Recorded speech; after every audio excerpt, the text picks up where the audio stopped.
Водата во Гостивар се уште не е безбедна за пиење и останува да се користи исклучиво за технички потреби. Ова денеска го соопшти министерот за внатрешни работи Панче Тошковски по седницата на главниот штаб за управување со кризи. На состанокот било одлучено во наредниот период да се интензивираат контролите на квалитетот на водата, се додека не се добијат 3 последователни исправни микробиолошки анализи. До тогаш, жителите ќе продолжат да добиваат флаширана вода, а според Тошковски, досега се дистрибуирани речиси 600.000 литри. Во меѓувреме, продолжува хиперхлорирањето на водоводниот систем. Тошковски вели дека присуството на хлор е регистрирано на сите контролни точки, што е показател дека дезинфекцијата се одвива успешно. Паралелно се испира примарната мрежа, зашто упати и апел и граѓаните да ги отвараат чешмите, за да се исчисти секундарната водоводна мрежа во домовите.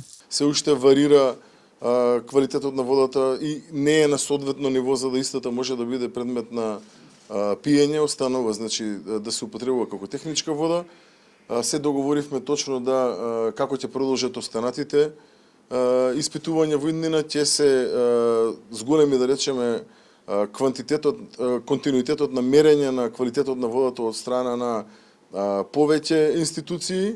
Треба да се истекува водата максимално во наредниот период, колку што е можно повеќе ги замолуваме граѓаните да ја истекуваат водата до секој едно корисничко место кое што го поседуваат и во приватна собственост. Од јавното претпријатие Водовод и канализација велат дека бактеријата Proteus mirabilis, која беше пронајдена во дел од примероците е очекувана поради застојот на водата во системот за време на целосната забрана за користење. Таа бактерија најчесто се јавува како биофилм во цевководниот систем и најчесто се јавува од застоена вода. Со оглед на тоа дека претходно имаше и забрана за водата да се користи ниту за пиење, ниту за техничка, е очекувано истата да се јавува во примероците, затоа е и постапено согласно протоколите. Во меѓувреме, Министерството за здравство информира дека вчера биле регистрирани 78 прегледи, или 6 помалку од претходниот ден. За споредба на 18 јули, кога беше врвот на кризата, биле евидентирани 650 прегледи. Според здравствените власти, во овој момент состојбата е стабилна,